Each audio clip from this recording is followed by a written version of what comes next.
where I can go in and I can find content from any pastor. I can find out how to be a Christian. I can find out how to defend my faith. I can listen to the gospel. I can listen to my favorite Bible stories come to life. We have the ESPN for sports. We have the worldwide digital destination for sports. Why don't we have the worldwide digital destination for Christians?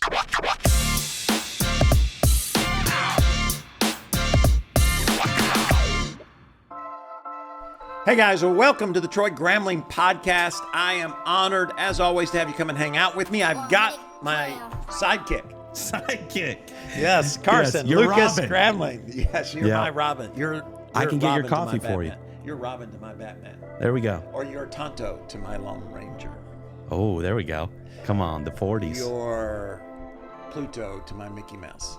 Okay. You're the Roadrunner to my... No, I'm the Roadrunner. I was gonna say I'm the main character. You're Wile E. Coyote. Oh, I'm the villain in this arc. Anyways, he is here beside me. I'm glad you're here because this is our best episode ever. If you haven't already, pick up a copy of the book, Potential, The Uncontainable Power of God. I do think it'd be an encouragement to you. It's an easy read, but it's the journey we're all on, right? We all want to get from where we are to the dream or the success that God's put inside of our heart. And if you would do me a favor, we need a review. We're going for triple digit reviews. It makes a difference in the algorithm. We're just a few away. You, my friend, could make that difference. Also, share, subscribe, hit the little bell so when we go live, you'll know all about it. And I know some folks really need to hear what we're going to talk about today because we're talking to Matthew Potter. He dropped out of school and then he has created over 6,000 apps. Which is incredible. I can relate to the first part. The dropping out of school? Correct. Not as much the 6,000 apps. Yeah, but it's just a matter of time. Exactly. I just need some people who can keep up with my pace, and then I will finally be able to. We'll pray for that. Yeah, amen. Speaking of prayer, we have with us the co-founder of Pray.com, Matthew Potter. Welcome to the podcast. Pastor Troy, thank you so much for having me on. Honored and blessed to be here. Well, looking at your bio, and we'll talk about Pray.com in just a moment, it sounds like you have done many things along the way at really a pretty young age. Got married just a couple of years ago, not a couple of days, but a couple of years ago. So tell us a little bit about yourself. Yeah, so Pastor Troy, for me, it all started with a 15-year-old girl who was walking down the street crying and a little embarrassed and about 8 months pregnant. And she was walking down the street to an abortion clinic, actually. And on her way there, she saw a church in the distance and decided to stop into that church to ask the pastor about some advice on the biggest decision she was going to make in her life up to that point. And when she stopped into that church, the pastor was a little nervous. He was a brand new pastor. And he just asked the girl to sit down in the pews. And he went back and called a friend of his who planted a 20-person church in a high school gym in Los Angeles. And the pastor in Los Angeles said, you know what? It's providence that you called me today. I've been counseling this married couple. They've been trying to have children for 10 years and couldn't. And doctors just told them today that they'd never be able to have children. And they just joined my 20-person church plant. Why don't you go back in there and ask that girl if she'd be willing to give her baby up for adoption? And so the girl said yes. And I was the baby that the girl brought into the church, and I got adopted because of these two pastors that were friends. My adopted dad, because he got me from the church, became the head elder of this 20-person church plant and helped the pastor grow the church to a 15,000-person mega church and one of the largest churches in Los Angeles. It's called Shepherd Church. So that's how it started out for me. Went to high school in California, got the really unique opportunity to meet Steve Jobs at Pixar, company that he started. And it was really interesting meeting him, and he's a super inspirational guy. And Troy, I didn't know this, but Steve Jobs is also adopted. And so I just got super inspired by him because I was an introverted, tech entrepreneur at a young age, just played with computers, kind of sat in the garage all the time and built robots and computers and fun stuff. And then, got to go to college, went to Boise State University, followed my brother there. He's basically the complete opposite of me. Incredible athlete, got a full ride football scholarship to play football. I wanted to watch him play. So I went to Boise State with him. And my senior year of school, Steve Jobs got up on stage at the Worldwide Developers Conference and he launched the App Store. So I immediately called my parents and I said, Mom, Dad, I'm dropping out of school. I'm going to build apps. It's going to be the newest, biggest thing since the internet. And they said, oh, we're really excited for you. No, they were really upset. I was in a ton of debt, going to college. Now I was telling them that I'm not going to have a degree and I'm going to go into more debt starting this company. So I went to every bank I could find, got as many credit cards as I could, maxed them out, starting my company. We bootstrapped it. And Troy, after 10 years, I built over 8,000 apps in the App Store. We had incredible clients. We built apps for the agency, Keller Williams, Century 21, Sotheby's, Angle and Volkers, Coldwell Banker, Pinnacle State Properties, many others, over 8,000 real estate companies from around the United States. I reached this weird point in my life where I didn't have to work anymore if I didn't want to. And I didn't know what to do. I felt like I lost my purpose. I wouldn't say I was depressed, but I was coming to work every day just feeling, mindless, just empty. And so I called my pastor, asked him what I should do. And he said, you know what? We're opening a new campus. Why don't you help lead that campus for me? We're opening this campus in Santa Monica. I said, Pastor, you know what? I'm an introverted tech entrepreneur who didn't go to seminary. That sounds absolutely terrifying. And he said, you know what? Pray about it. Just pray about it. I said, okay. So I did. And the very next day, I ran into my friend, Steve Gattina, at a coffee shop. And Steve said, came up to me and said, Matt, my business partner just died in a plane crash. I just became a Christian because of a Navy SEAL who shared me an audio sermon from a pastor. And I want to build this thing called pray.com, the digital destination for Christians online. And I said, Steve, you know what? You don't know what providence means yet because you just became a Christian, but this is providence. And so I stepped down as CEO of my company, jumped in with both feet, told Steve I'd help him for free. And we started pray.com at that coffee shop with our other two co-founders, Mike Lynn and Ryan Beck. Wow, what a beginning of a story. Yeah. Now, but what happened to the pastor who wanted you to be a campus pastor? I had to tell him no. I said, you know what? I think God gave me this incredible providential opportunity to use my passion and my skills for the kingdom. And you know what? Campus pastor just isn't the path. This is the path that God is setting my life on. And he completely understood that and agreed. So when I jumped in with both feet with Steve, we just saw those, God moments and God's hand being on all four of us the entire way. We started pray.com. And, very quickly after, we decided we needed to raise some money to build the organization. So we were able to raise over $37 million from some of the top venture capitalists in Silicon Valley, from Peter Thiel to TPG to Founders Fund and Greylock and Spark Capital and many others who just believed that no world-class technology had been built for Christian people. It was a very contrarian perspective. So, wow, what a story. Let's go back to your maxed out credit cards for a moment, because I know a lot of people listening and watching. Tell us so you get the credit cards, you begin. What's the first year or so of starting your own business like?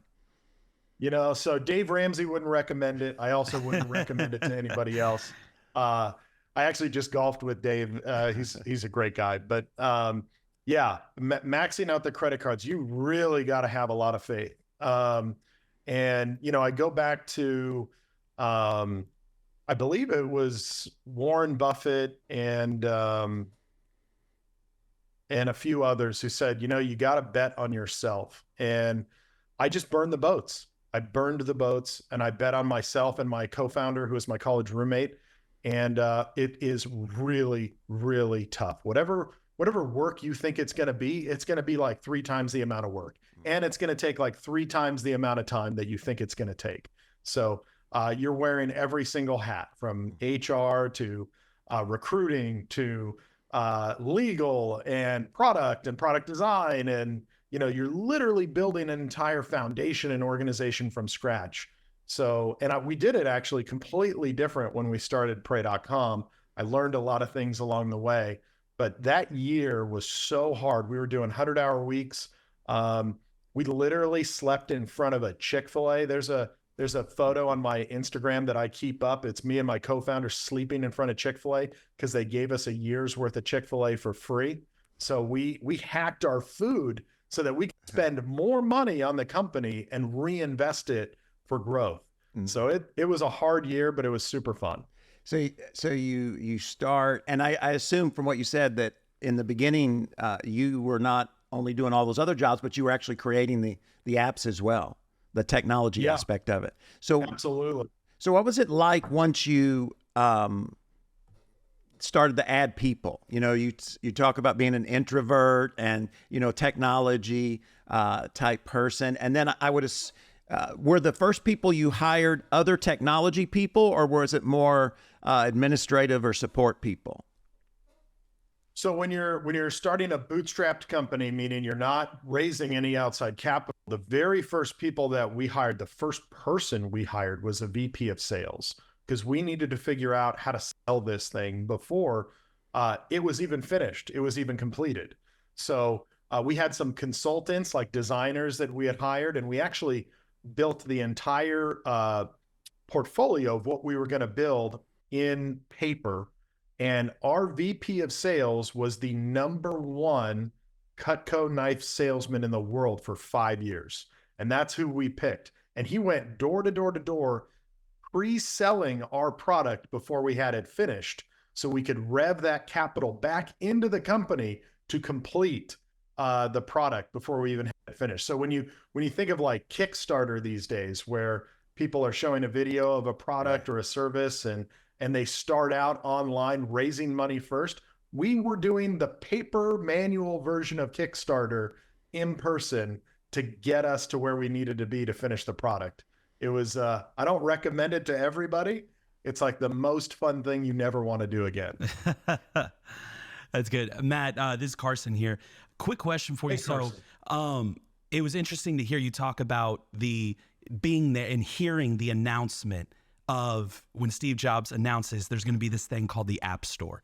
And everyday average people are going to be able to create apps and get them in the hands of other everyday average people.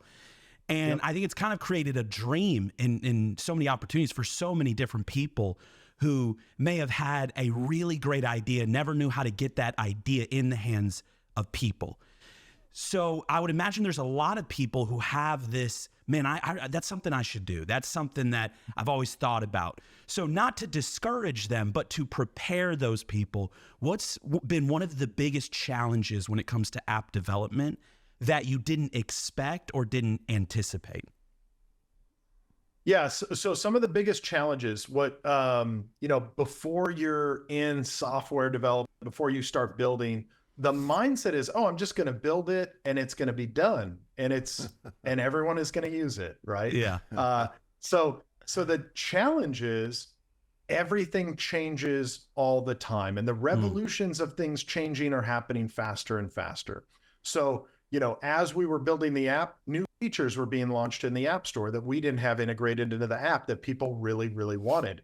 So you have to build with a mindset of things are changing, they're changing rapidly, and the teams that win are able to adapt with that change the fastest. That's good. And so that was one thing that I didn't think about going into this. I thought, okay, we build this, we're done, we sell it. We were actually doing a business model innovation too at the same time. So not only were we innovating in our product, our business model innovation was B to B to C. So business, Homestack was a business. We were selling to another business, a real estate organization. That real estate organization was giving it to their consumers. So B to B to C was a business model innovation at the time for the App Store. Now, since there's lots of companies that do B to B to C now, but those are some of the things that I didn't really think about, that we were actually innovating a business model and that things change rapidly. And if you think they change rapidly just on iPhone, on Android, you're looking at 4,000 different device sizes, like screen sizes and things. You're having a lot of difficult times. So it's really, really hard to create a incredible product of the highest quality and excellence level that people will actually use daily. People will use daily without adapting to change and making those improvements and iterations over time. There's no silver bullets. It's a lot of data, a lot of introspection, and a lot of lead bullets to get things right. Wow, that's good. You said you hired this very gifted salesperson. Was that a prior? How did you get them? Was it money? Was it vision? Was it a prior relationship? Because that first hire for a lot of us is the biggest challenge, to not make a mistake and end up going backwards instead of forwards. Yeah, great question. So I think I don't know that I did it the perfect way. I did it my way. And so we actually found him, my co-founder, Will, in the organization. He had a friend, and his friend was the top Cutco salesperson. So we were able to get the meeting. Will was working as a recruiter, right? He recruited his friend, and we brought him in. And I remember we met at a Coffee Bean, and I just had a really cool video made from all the design images of what we were going to build. So I showed him the video. He was really excited. I told him how we were thinking about selling it, giving him the TAM, the total addressable market, all that good stuff. And so he had some demands, right? Oh, I want to get paid X. I think he wanted to get paid like $150,000 a year. He wanted full benefits, medical, dental, everything. At the time, it's just me and my co-founder. That's it. Sleeping in front of the Chick-fil-A. Yeah, sleeping in front of Chick-fil-A. And we're not even paying ourselves at this point, And so I said, okay, I need to kind of lay down some things here. I'm not gonna try to hide what we're doing or the stage that we're at. Let me convince you to not work with us. One, you're going to get paid 40 grand a year right now. That's what we can afford. So we're just going to cut that 150 number down to 40 because that's what we can afford right now.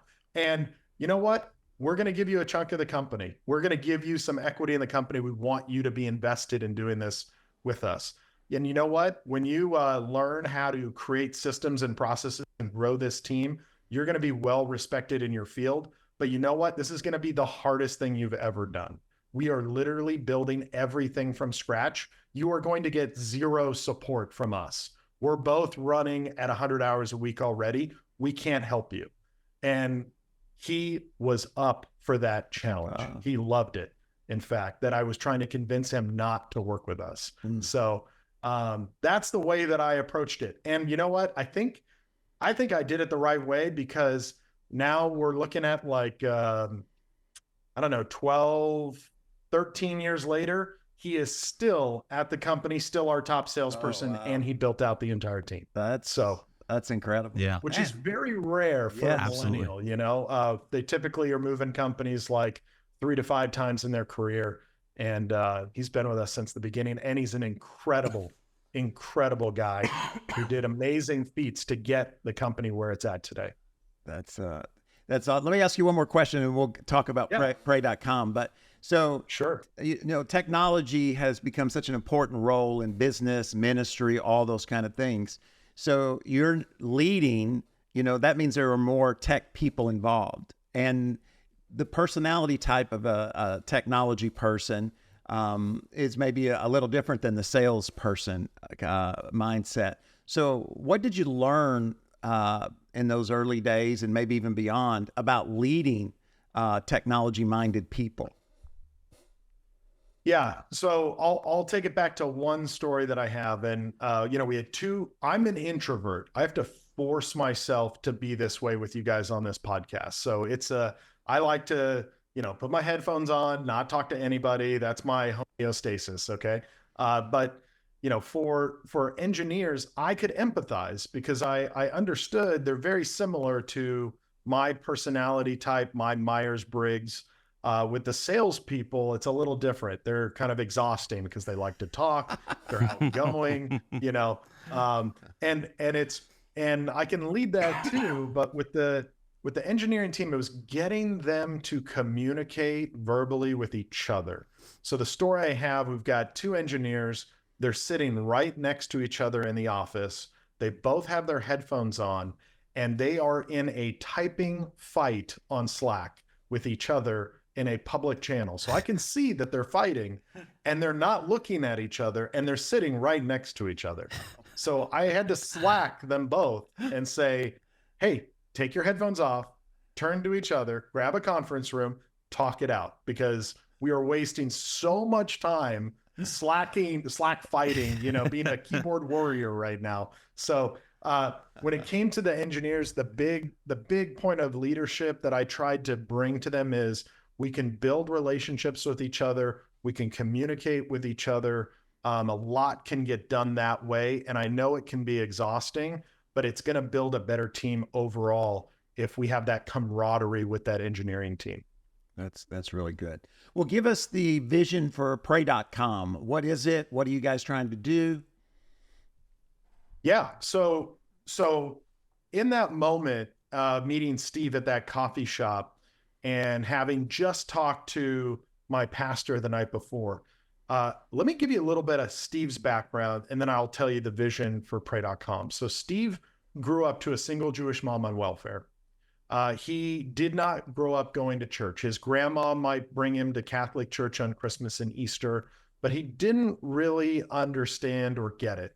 Steve was really great in sports. So he played football in high school, went on to the Air Force Academy to play football, which it's hard to get into the Air Force Academy. It's even harder to do training in the Air Force Academy and play football. So massive amount of respect for those guys that play football. Steve got injured in a training accident at the Air Force Academy. And just to give you an idea of like Steve's mindset, when he got injured, he took a few months off, got better, healed up, and walked onto USC's football team, earning a position on the team and winning a Rose Bowl under Pete Carroll.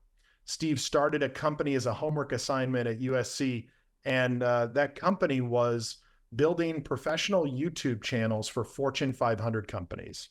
So Steve built out Red Bull's YouTube channel. He was throwing DJ Steve Aoki out of airplanes, drinking a Red Bull on the way down. He built Marriott's YouTube channel. He built Herbalife, the LA Dodgers, Mattel Toys, a bunch of other, all their YouTube channels. When Steve had the incredible opportunity to sell that company and be the 29-year-old CEO of a $150 million a year aerial production and surveillance company. They had 40 aircraft, helicopters, planes, and jets. They would film all the major motion pictures from those helicopters, planes, and jets. So think Maverick, Jurassic World, Jurassic Park, Transformers, Apple TV, all the backgrounds on Apple TV they filmed.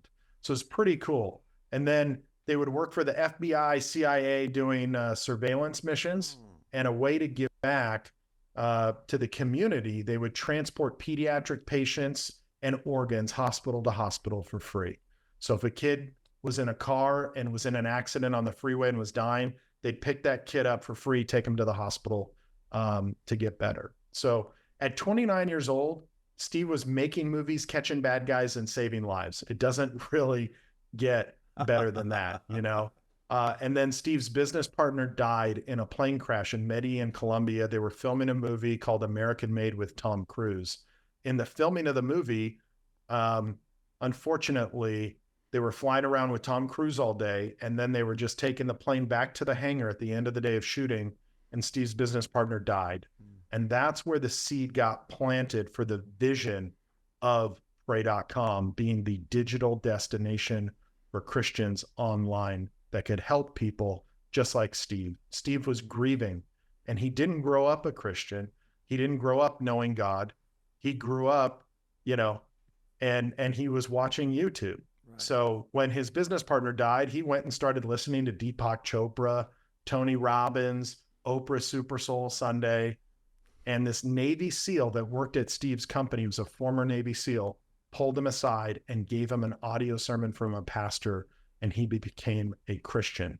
And that's where Steve got the idea for Pray.com. And that's the story he told me at that coffee shop was, Matt, we have the ESPN for sports. We have the worldwide digital destination for sports. Why don't we have the worldwide digital destination for Christians, where I can go in and I can find content from any pastor. I can find out how to be a Christian. I can find out how to defend my faith. I can listen to the gospel. I can listen to my favorite Bible stories come to life. And when Steve told me that, I said, you know what? It doesn't exist and it should exist. We have to build it. And so that was the vision for pray.com. So we are here to leave a legacy of helping others. That could be sharing the gospel with them. It could be sharing them a piece of content that helps their life, whether it's a series on marriage to someone who's going through a difficult time. So there's a lot of things that are involved in that, but that is the vision for pray.com. Wow. And how long ago was that meeting in the coffee shop? That was 2016, October. We met in the coffee shop. And this is another thing that a lot of people get wrong. You know, they go immediately to building instead of researching and doing a ton of research. We researched for 2 years before we built anything. Like we did 2 years of meeting with people, surveying, testing things, and then we launched the app around the end of 2018. Wow. So, did you guys have the name? In your research, did you come up with the name, or was that part of what was on his heart? Where did the name come from? So we had some entrepreneur friends, and there was one guy specifically who had 100,000 domains that he registered. And he was a good friend of Steve's, fellow entrepreneur. And when Steve went through the tragedy of his business partner dying, and we knew we wanted to build the digital destination for Christians, the entrepreneur said, hey, look at my book of domains if you get an idea. And 3 pages in, part of the way down, was pray.com. And he was trying to use the domain to give it away to the Catholic Church to get an audience with the Pope. The entrepreneur wanted to meet the Pope, and they said no. You know, they didn't even know what was going on with that. And so we bought the domain. We made a fair deal at a fixed strike price with no continuing liabilities, and then we said pray.com. That's it. That's the digital destination for Christians. Wow. What's been some of the big challenges or maybe differences dealing with the business side in the digital world and then now dealing with the ministry side of digital world? Yeah, it's interesting. So Steve and I, we had never built a nonprofit before. We didn't know how a nonprofit operated, and we wanted this to be something that would last over 200 years. So when I went into starting Homestack, it was immediate. We need to build product. We need to sell things. When we went into pray.com, we were thinking, what is the values of a company like pray.com? What is a company that we would want to work at for 200, like that would exist for 200 years? What are the kinds of people we want to attract to work here? And how do we want this to operate? And since Steve and I had never built a nonprofit before, we just said, look, it's got to be a for-profit company. It's got to work. It's got to be margin and mission. It's got to be profit and purpose. And we've seen other Christian companies operate in that way. And so we modeled the initial things from those companies on how to operate that way. We take stances on being margin and mission, profit and purpose. We want this to grow all over the world. We didn't want to be beholden to a couple really big donors. And so we knew that if we stayed consumer focused, we stayed focused on what people needed for their mental and spiritual health, what people needed in the gospel, what they were sharing. And we hyper-focused, we became obsessed with that, not obsessed with getting new donations, getting new donors so that we can do what we want, but just becoming obsessed with the audience, with the people that are using it, the consumers. We knew that we would build something that could last 200 years. So that's how we decided. That was our mindset and the framework for thinking: margin and mission, profit and purpose, and be obsessed with the customer to make the best thing for them, which, that's why it's such a great engagement rate. People come to pray.com over 77 times per month. Wow. And they consume 6 hours of content a month. Wow. And right now, people are going to church once a month Right. for an hour, Maybe. right? Maybe. Right? So we just 6x'd the consumption of Christian content for people. Right. And don't you think that changes people's lives, right? When they're in the Word every day or listening to a Bible story every day. So that's how we focused on it. Wow, that's we're getting close to being out of time. I thank you for your time. How did you, because I think one of the things when you're starting a ministry or even a business is, how did you guys determine how much product, or content you wanted to have before you actually launched it? You know what I mean? So that I don't come and I don't find anything about what I'm dealing with, and then I kind of write you off. How did you know, okay, we got enough content to start this, as opposed, how did you figure that out? Yeah. So remember back when I said testing and iterating on things? So we hired 3 PhD data scientists. We hired the best chief data officer that we could find, and he's incredible. His name's Victor Harris. He comes to us from Harbor Freight Tools. He took them from 100 million a year to 8 billion a year in revenue. He is super smart. And so what we did is we did a lot of tests and a lot of iterating. Do people have content fatigue? Are they getting enough content? Are they listening to everything and then leaving, and we don't see them for 90 days and then they come back? So we just did a lot of testing instead of making a lot of assumptions. We started with a small content library. We decided on the investment amount that we wanted to make in building that content library. And we decided what lane we were going to live in. Should we just make apologetics content?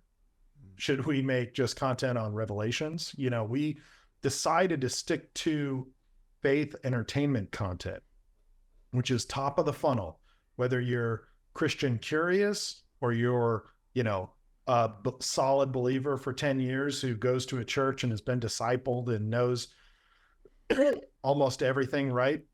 We wanted to make content a little bit for everybody in that spectrum. So we made a couple key decisions, and then we tested and iterated, and we removed content if it doesn't work, if it doesn't perform well. There's no sacred features in the app or sacred pieces of content. And those are hard things to do, by the way. Right. Go tell your VP of content, hey, that thing you just spent 6 months making didn't work. We're ripping it out. Right. Or go tell the engineering team, we just spent X amount of money and your 100-hour weeks for the last 3 months. And guess what? We're going to remove that. So being iterative, being adaptive to change. And we've got this phrase at pray.com that people are sick of hearing me say, in God we trust, all others bring data. So. Well, thank you, man, so much for sharing your wisdom. I know it's going to be incredible, helpful to not only what you're doing through pray.com and the impact, millions upon millions of people, like you say, when you think about 200 years of impact, but just what God's done in your life and your willingness to share it. Like you said, being an introvert, that's not always the easiest to do, but I know in this digital world, that especially on the leadership and ministry side, there's a lot of unknowns. And as being somebody who's, walked in both those lanes, it's hugely helpful, I know, to a lot of people. So thank you for sharing with us today. And thank you for all the other avenues in which you choose to share what you've learned along the way. I know it makes a big difference. Well, thank you so much. It's just been an honor and a blessing to be with you guys today, and so much fun. Hopefully we can do this again. Yeah, well, I would love to talk more about what you've learned through prayer.com in the future. Is there anything else you'd like to share before we go? Yeah, just today for listening, if anyone wants to get pray.com for free, you have a friend or family member who's going through something, or you would just like to hear all of our incredible Bible stories that bring the Bible to life in a cinematic audio version, I'm going to give you a link where you can get the entire app for free for a year. All you got to do is put your email in. You don't have to put in a credit card or anything else. If you go to pray.com/Matt, M-A-T-T, you can get the entire app for free for a year. Just go to your Safari or whatever browser you're using on your phone, go to pray.com/Matt, and then you can download the app and get the entire thing for free for a year. Wow. Well, thank you That's so much awesome. for that. I know that'll be Absolutely. a big blessing to a lot of people. And are you personally active on social media? Can they follow you somewhere?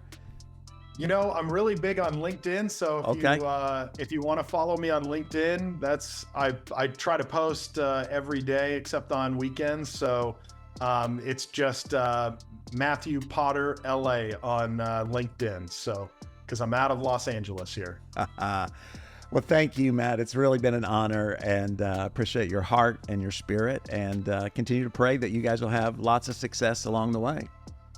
Thank you so much. Really appreciate it. It's been an honor. Wow. Like I said, I think that's one of my favorite podcasts. Yeah, he was great. Yeah, he's been through so much. Yeah. You know, we're going to have to do a part 2, I think. I think so. You know, I always find it interesting when someone has been incredibly successful and they're in a stage of living off that success or starting over and doing something from scratch again. And I always find it interesting when someone's willing to do that again. You know what I mean? You think about all the hard work, all the effort, all the energy, the long nights, and to know you don't have to do that again, but you're going to. I just find that inspiring. I find it inspiring. And, you know, when he told us that, you know, he didn't have to work anymore, so I hear lots of money.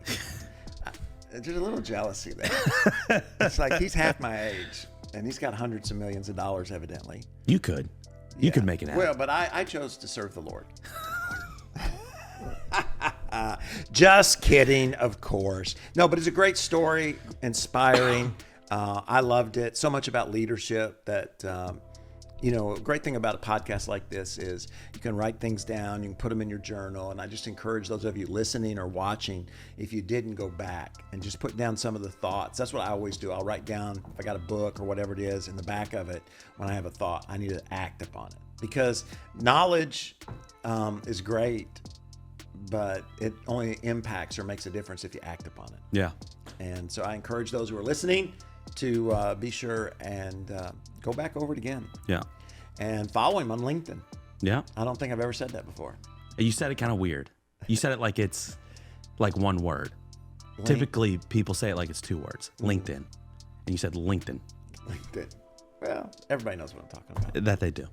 They heard the interview. That's right. Thank you guys so much. I really do appreciate it. Don't forget, pick up the book. I think it'll make an incredible, positive, encouraging impact on your life. Love for you to leave a review. When you do, that's a 5-star review. That's right, a 5-star review. If it's not a 5-star review, well, we'll take email it to troy@troygramling.com. 4.5 would be okay. Yeah.